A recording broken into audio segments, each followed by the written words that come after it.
3, 2, 1, and liftoff of Discovery, hoisting harmony to the heavens.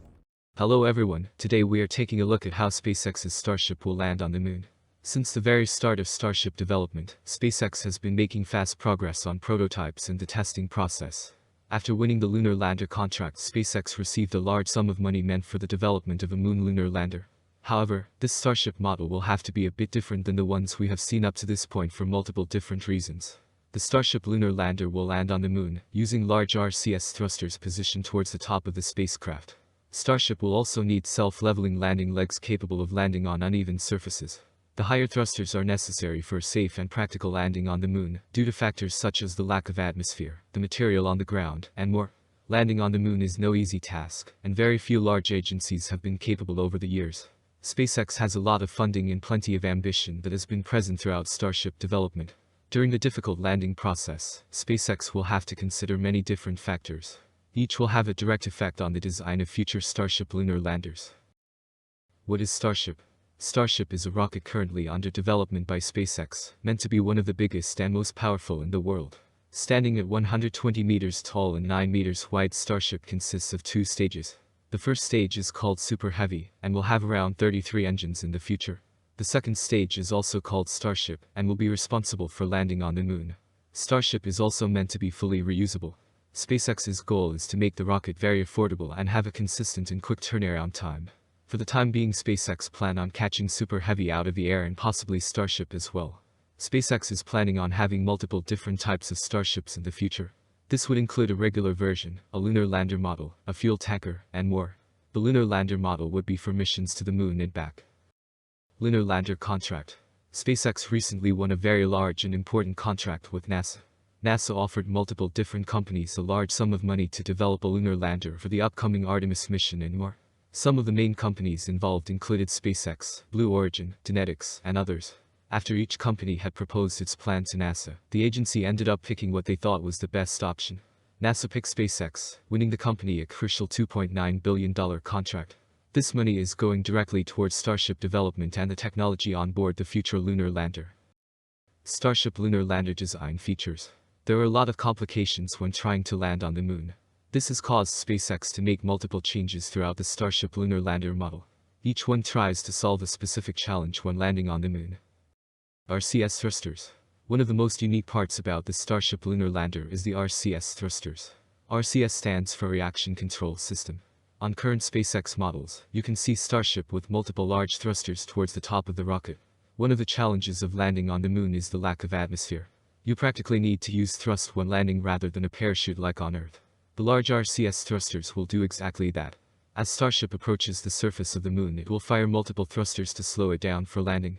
The Starship lunar lander not only has these higher thrusters, but also 6 Raptor engines. Specifically, the rocket will have 3 sea-level engines and 3 vacuum engines. The reason SpaceX cannot just use these engines for landing has to do again with the lack of atmosphere and the material on the ground. The Raptor engines are positioned at the very bottom of Starship. If these engines were used to land, they would shoot up a massive amount of moon material.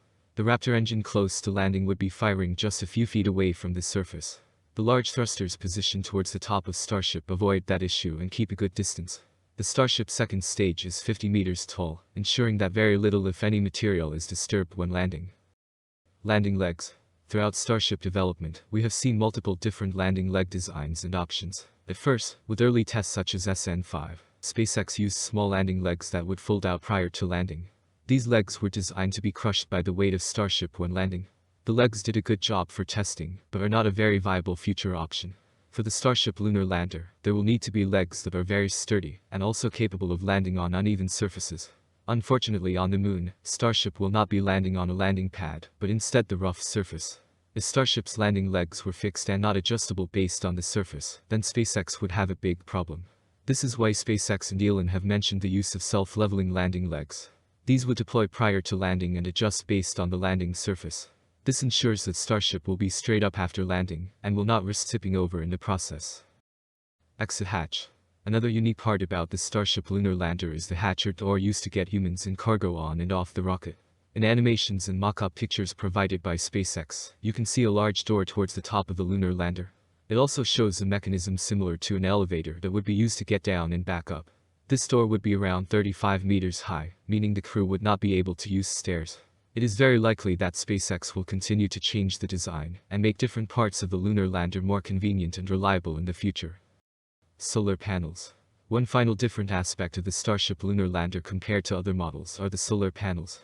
The Starship is shown having a large array of solar panels towards the top of the launch vehicle. SpaceX has provided multiple images, with some showing solar panels at the very top and others showing solar panels closer towards the middle. Either way, solar panels are very important in helping provide energy to the vehicle and crew. This goes for the trip to the moon, back, and while on this surface. NASA's goal consists of setting up a more permanent presence of the moon and staying there a lot longer. This encourages the addition of solar panels across the side of the Starship. Conclusion.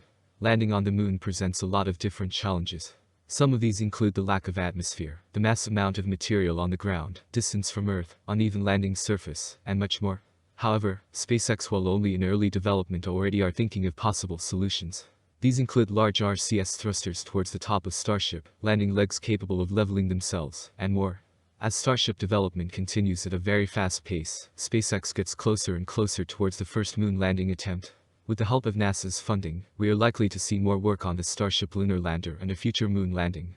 Thank you very much for watching.